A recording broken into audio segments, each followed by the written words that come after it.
How much the British crown jewels are actually worth. Queen Elizabeth II, as the head of the British state and sovereign, also acts as the head of the monarch, or the crown.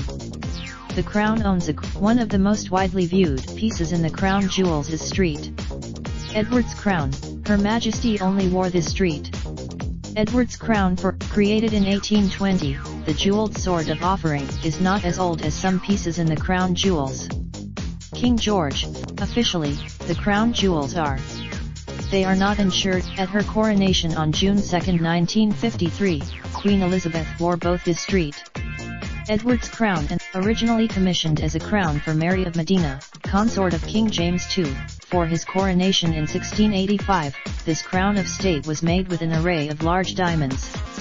At the time the crown, however, since the crown was last used by Queen Caroline in 1727, the diamonds were replaced with rock crystals.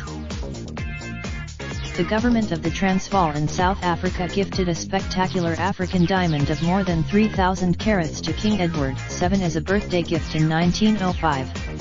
Jewelry Asture. Today, the 9 larger diamonds, collectively known as the Cullinan diamonds, are used in a variety of pieces in the crown jewels.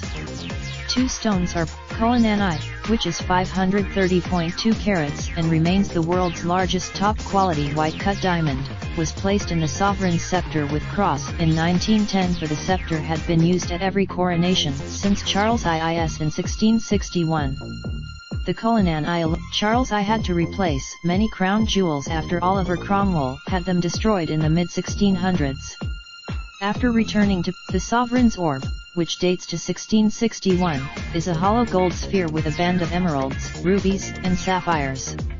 During the coronation, when Charles I had the orb made in 1661, he spent £1,150. In today's money,